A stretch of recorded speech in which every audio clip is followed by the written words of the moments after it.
Suatu hari, saat kota Madinah sedang dalam suasana aman dan tenang, terlihat dari tempat ketinggian di pinggir kota debu tebal yang mengepul ke udara.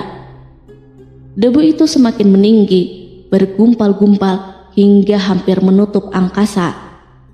Angin yang bertiup menyebabkan gumpalan debu dari butiran-butiran pasir Sahara yang lembut dan terbang menghampiri pintu-pintu rumah di Madinah dan berhembus dengan kuatnya di jalan-jalan. Orang-orang menyangka ada badai yang menyapu dan menerbangkan pasir, tetapi kemudian dari balik tirai debu itu mereka mendengar sebersit kabar tentang kedatangan kafilah besar yang panjang. Tak lama kemudian, 700 kendaraan yang syarat dengan muatannya memenuhi jalan-jalan yang mengguncang Madinah. Orang-orang saling memanggil dan mengajak sesamanya untuk menyaksikan keramaian ini, serta turut bergembira atas kedatangan harta dan rezeki yang dibawa kafilah itu. Ummul Mukminin Aisyah ketika mendengar suara hiruk-pikuk kafilah yang bergerak maju itu bertanya, "Apakah yang terjadi di kota Madinah?" Ada yang menjawab, "Kafilah Abdurrahman bin Auf baru datang dari Syam membawa barang-barang dagangannya." "Jadi kafilah itu yang telah menyebabkan semua guncangan ini?" tanya Ummul Mukminin. "Benar, wahai Ummul Mukminin. Jumlahnya 700 kendaraan." Ummul Mukminin menggeleng-gelengkan kepala. Pandangannya menerawang jauh seolah-olah sedang mengingat-ingat peristiwa yang pernah dilihat atau ucapan yang pernah didengarnya. Kemudian ia berkata, "Aku pernah mendengar Rasulullah Shallallahu Alaihi Wasallam bersabda, aku melihat Abdurrahman bin Auf masuk surga dengan merangkak." Abdurrahman bin Auf akan masuk surga dengan merangkak. Mengapa ia tidak memasukinya dengan melompat atau berlari kecil bersama angkatan pertama para sahabat Rasulullah? Sebagian sahabat menyampaikan cerita Aisyah kepadanya, maka ia pun teringat telah mendengarkan hadis ini dari Nabi lebih dari satu kali dan dengan redaksi yang berbeda-beda. Sebelum tali-tali pengikat perniagaannya dilepas, Abdurrahman melangkahkan kakinya ke rumah Aisyah lalu berkata kepadanya, "Engkau telah mengingatkanku suatu hadis yang tidak pernah kulupakan. Maka saksikanlah bahwa kafilah ini dengan semua muatannya beserta kendaraan dan perlengkapannya aku persembahkan di jalan Allah Azza wa Jalla." Seluruh muatan 700 kendaraan itu dibagi-bagikan kepada semua penduduk Madinah dan sekitarnya sebagai perbuatan baik yang agung. Peristiwa yang satu ini saja sudah cukup untuk mengukir sebuah gambaran yang sempurna tentang kehidupan Rasulullah. Abdurrahman bin Auf, dialah saudagar yang sukses, lebih sukses daripada kesuksesan yang pernah ada. Dia merupakan orang kaya dengan kekayaan yang melimpah ruah. Dia adalah seorang mukmin bijaksana yang tidak ingin bagian dari keuntungan agamanya hilang begitu saja, dan tidak sudi kekayaannya membuat dirinya tertinggal dari kafilah iman dan pahala surga. Untuk itu, ia mendermakan harta kekayaannya dengan kemurahan hati dan kesadaran nurani. Sebelum saya melanjutkan, dimohon kepada pemirsa untuk menonton video ini sampai selesai supaya tidak ada kesalahpahaman dalam memahami isi cerita, serta mohon bantu channel ini supaya semakin berkembang dengan cara subscribe dan tinggalkan like serta komen positifnya. Semoga apa yang dilakukan pemirsa bernilai pahala. Abdurrahman bin Auf adalah salah seorang dari 8 orang yang lebih awal masuk Islam. Abu Bakar datang kepadanya menyampaikan Islam, termasuk kepada Utsman bin Affan. Tidak ada persoalan yang tertutup baginya dan tiada keraguan yang menjadi penghalang. Bahkan dia segera pergi bersama Abu Bakar As-Siddiq menemui Rasulullah untuk menyatakan baiat dan memikul bendera Islam. Sejak menganut Islam sampai berpulang ke rahmatullah dalam usia 75 tahun, ia selalu menjadi teladan yang cemerlang sebagai seorang mukmin yang besar. Hal ini menyebabkan Nabi memasukkannya dalam 10 orang yang telah diberi kabar gembira sebagai ahli surga. Umar radhiyallahu anhu mengangkatnya sebagai anggota majelis syuro yang terdiri dari 6 orang yang merupakan calon khalifah yang akan dipilih sebagai penggantinya. Kala itu Umar berpesan, Rasulullah wafat dalam keadaan ridho kepada mereka. Cepatnya Abdurrahman masuk Islam telah menyebabkan dirinya harus mengalami penganiayaan dan penindasan dari Quraisy. Ketika Nabi Muhammad SAW memerintahkan para sahabatnya hijrah ke Habasyah, Abdurrahman bin Auf pun ikut berhijrah. Ia kemudian kembali lagi ke Mekah, lalu hijrah untuk kali kedua ke Habasyah, dan selanjutnya hijrah ke Madinah. Ia ikut bertempur di Perang Badar, Uhud, dan peperangan-peperangan lainnya. Keuntungannya dalam perniagaan sangat besar hingga mencapai batas yang membuat dirinya sendiri merasa takjub dan heran, sehingga ia berkata, "Sungguh, aku melihat diriku ini seandainya mengangkat batu, niscaya kutemukan emas dan perak di bawahnya." Perniagaan Abdurrahman bin Auf bukanlah jenis perdagangan yang tercela maupun monopoli. Bahkan ia sendiri bukanlah orang yang berlomba-lomba untuk mengumpulkan harta atas dorongan agar menjadi orang kaya. Sekali-kali bukan itu, melainkan suatu amal dan kewajiban yang keberhasilannya akan menambah kedekatan jiwa kepada Allah dan berkorban di jalannya. Abdurrahman bin Auf seorang yang kuat emosi jiwanya, di mana ia menemukan kepuasan emosinya itu dalam amal yang mulia. Apabila ia tidak sedang sholat di masjid dan tidak sedang berjihad dalam peperangan, ia pasti sedang mengurus perniagaannya yang berkembang pesat. Sehingga kapilah-kapilahnya dari Mesir dan Syria membawa ke Madinah barang-barang muatan yang dapat memenuhi kebutuhan seluruh jazirah Arab, baik pakaian maupun makanan. Ia menunjukkan kepada kita bahwa seorang yang kuat emosi jiwanya adalah ketika kaum muslimin hijrah ke Madinah. Rasulullah pada waktu itu menerapkan aturan untuk mempersaudarakan 2 orang sahabat, salah seorang dari muhajirin warga Mekah dan yang lain dari Ansor penduduk Madinah. Persaudaraan ini berjalan dengan sempurna hingga membuat hati terpesona. Orang-orang Ansor yang merupakan penduduk asli Madinah membagi seluruh kekayaan miliknya menjadi 2 dengan saudaranya dari kalangan muhajirin.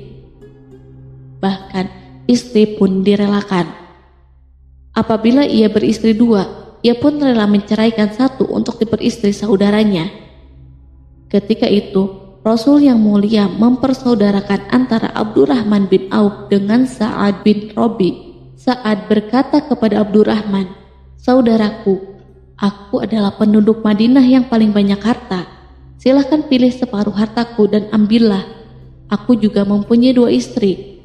Perhatikanlah yang lebih menarik hatimu dan aku akan menceraikannya, sehingga engkau dapat memperistri dirinya." Abdurrahman bin Auf menjawab, "Semoga Allah memberkahi dirimu dalam istri dan hartamu. Tunjukkanlah letak pasar kepadaku." Abdurrahman pergi ke pasar. Ia berjual beli di sana dan mendapatkan keuntungan. Kehidupan Abdurrahman bin Auf di Madinah, baik semasa Rasulullah maupun sepeninggal beliau, selalu ditunaikan dengan sempurna untuk memenuhi hak agama ini dan beramal di dunia. Perniagaannya sukses dan menguntungkan, seperti diungkapkan sendiri bahwa seandainya ia mengangkat batu dari tempatnya, pasti ia akan mendapatkan emas dan perak di bawahnya. Salah satu faktor yang membuat perniagaannya berhasil dan mendapatkan berkah adalah karena ia sangat selektif untuk berniaga yang halal dan benar-benar menjauhkan diri dari segala bentuk jual beli yang haram, bahkan yang subhat sekalipun. Selain itu, faktor yang menambah kejayaan dan keberkahannya adalah labanya yang bukan untuk Abdurrahman bin Auf sendiri, melainkan di dalamnya terdapat bagian Allah yang ia penuhi dengan baik. Ia menggunakan hartanya untuk memperkokoh hubungan kekeluargaan dan mengeratkan tali persaudaraan, serta menyediakan perlengkapan yang diperlukan tentara Islam. Bila total perniagaan dan kekayaan yang lainnya ditambah keuntungan yang diperolehnya dihitung, jumlah kekayaan Abdurrahman bin Auf itu dapat diperkirakan dengan memperhatikan jumlah yang dibelanjakan di jalan Allah. Suatu hari, ia mendengar Rasulullah bersabda, "Wahai Ibnu Auf, engkau termasuk golongan orang kaya dan engkau akan masuk surga dengan merangkak.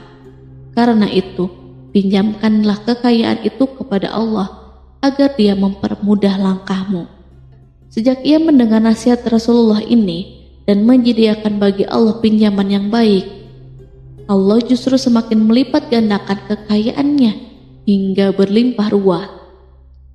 Suatu hari, ia menjual tanah seharga 40.000 dinar.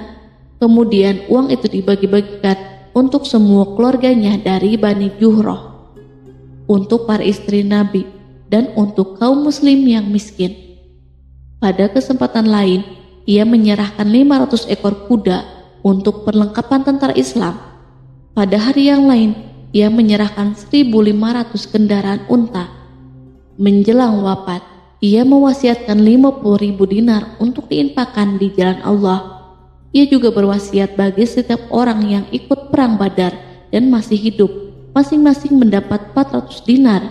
Hingga Utsman bin Affan juga mengambil bagian dari wasiat itu, meskipun termasuk orang kaya.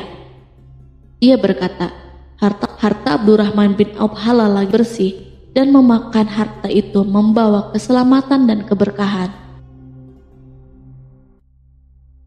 Ibnu Auf adalah seorang yang mengendalikan hartanya, bukan dikendalikan oleh hartanya. Sebagai buktinya, ia tidak mau celaka dengan mengumpulkan dan tidak menyimpannya. Bahkan ia mengumpulkannya dengan tetap merendahkan hati dan dari jalan yang halal. Kemudian, harta itu tidak ia nikmati untuk kepentingannya sendiri, melainkan untuk dinikmati bersama keluarga, kerabat, rekan-rekan, dan masyarakat seluruhnya. Karena begitu luas pemberian serta bantuannya, ada yang mengatakan seluruh penduduk Madinah berserikat dengan Abdurrahman bin Auf pada hartanya. Sepertiga dipinjamkannya kepada mereka, sepertiga lagi dipergunakannya untuk membayar utang-utang mereka, dan sepertiga sisanya dibagi-bagikan kepada mereka. Harta kekayaan ini tidak akan pernah membuat kelegaan dan kesenangan pada dirinya selama ia belum menemukan jalan untuk membela agama dan membantu rekan-rekannya. Adapun untuk selain itu, ia selalu merasa khawatir terhadap kekayaannya. Suatu hari dihidangkan kepadanya makanan untuk berbuka, karena waktu itu sedang berpuasa. Ketika pandangannya tertuju pada hidangan tersebut, selera makannya pun bangkit. Namun ia justru menangis sambil berkata, "Mus'ab bin Umair telah gugur sebagai syahid, dan ia jauh lebih baik daripada aku. Ia hanya mendapatkan kapan sehelai kain yang jika ditutupkan ke kepalanya maka kelihatan kakinya, dan jika ditutupkan ke kedua kakinya terbukalah kepalanya. Demikianlah pula Hamzah yang jauh lebih baik daripada aku. Ia pun gugur syahid, dan saat akan dikuburkan hanya mendapatkan sehelai selendang.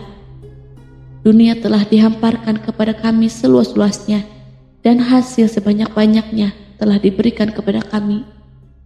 Sungguh, kami khawatir bila pahala kebaikan kami telah disegerakan balasannya di dunia." Pada peristiwa lain, sebagian sahabat berkumpul bersamanya menghadapi jamuan makan di rumahnya. Tak lama setelah makanan diletakkan di hadapan mereka, Abdurrahman menangis, sehingga rekan-rekannya bertanya, "Apa yang membuatmu menangis?" Ia pun menjawab, "Rasulullah telah wafat, dan semasa hidupnya beliau beserta keluarganya tidak pernah merasakan kenyang makan roti gandum. Apa harapan kita apabila dipanjangkan usia tetapi tidak menambah kebaikan bagi kita?" Demikianlah kekayaannya yang melimpah itu sedikit pun tidak membangkitkan kesombongan dan takabur dalam dirinya. Bahkan orang-orang mengatakan tentang dirinya, seandainya seorang asing yang belum pernah mengenalnya kebetulan melihatnya sedang duduk bersama budak-budaknya, niscaya ia tidak akan bisa membedakan di antara mereka. Tetapi bila seorang asing itu mengenal satu saja sisi jihad Ibnu Auf dan ujian yang dihadapinya, ia pasti langsung mengetahui siapa dia.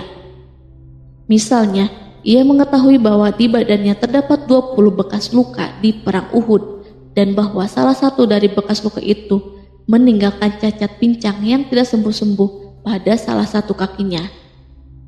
Contoh lain, beberapa gigi serinya rontok di perang Uhud yang menyebabkan kecedalan yang jelas pada ucapannya. Saat orang asing itu tahu salah satu sisi ini, ia pasti menyadari bahwa laki-laki yang berperawakan tinggi dengan wajah berseri, kulit halus, pincang dan cedal sebagai tanda jasa dari perang Uhud. Itulah orang yang bernama Abdurrahman bin Auf. Semoga Allah ridho kepadanya dan ia pun ridho kepada Allah. Kita sudah terbiasa memperhatikan tabiat manusia bahwa harta kekayaan itu biasanya menyebabkan seseorang terlalu gandrung untuk memiliki pengaruh guna melindungi kekayaan mereka dan melipat gandakan pengaruh itu. Selain untuk memuaskan nafsu demi kebanggaan dan kepuasan pribadi. Semua ini merupakan sifat yang bisa dibangkitkan oleh kekayaan. Tetapi bila kita melihat Abdurrahman bin Auf dengan kekayaan yang melimpah, kita akan menemukan manusia ajaib yang sanggup menguasai watak dasar manusia dalam bidang ini dan melangkahinya ke puncak ketinggian yang istimewa. Peristiwa itu terjadi ketika Umar bin Khattab hendak berpisah dengan rohnya yang suci dan memilih 6 orang di antara para sahabat Rasulullah agar mereka memilih salah seorang di antara mereka untuk menjadi khalifah yang baru. Pada waktu itu, semua jari menunjuk ke Ibnu Auf. Bahkan, sebagian sahabat telah menegaskan bahwa dialah orang yang lebih berhak menjadi khalifah di antara 6 orang itu. Namun, ia menjawab, "Demi Allah, seandainya diambilkan pisau lalu ditaruh ke atas leherku, kemudian kalian menusukkannya sampai tembus, itu lebih aku sukai daripada menerima jabatan tersebut." Demikianlah saat awal 6 orang terpilih itu mengadakan pertemuan untuk memilih salah seorang di antara mereka untuk menjadi khalifah yang akan menggantikan Al-Faruq, Umar bin Khattab. Abdurrahman bin Auf telah menyatakan kepada rekan-rekannya bahwa ia telah melepaskan haknya yang dilimpahkan Umar kepadanya sebagai salah seorang dari 6 calon yang akan dipilih menjadi khalifah. Dengan demikian, kewajiban mereka untuk melakukan pemilihan itu terbatas di antara mereka berlima saja. Sikap juhudnya terhadap pangkat jabatan ini dengan cepat telah menempatkan dirinya sebagai hakim di antara 5 orang tokoh terkemuka itu. Mereka menerima dengan senang hati agar Abdurrahman bin Auf menetapkan pilihan khalifah itu terhadap salah seorang di antara mereka berlima. Ali mengatakan, "Aku pernah mendengar Rasulullah menyipatimu bahwa engkau adalah orang yang dipercaya oleh penduduk langit dan dipercaya pula oleh penduduk bumi." Ibnu Auf akhirnya memilih Utsman bin Affan untuk jabatan khalifah dan yang lainnya pun menyetujui pilihannya.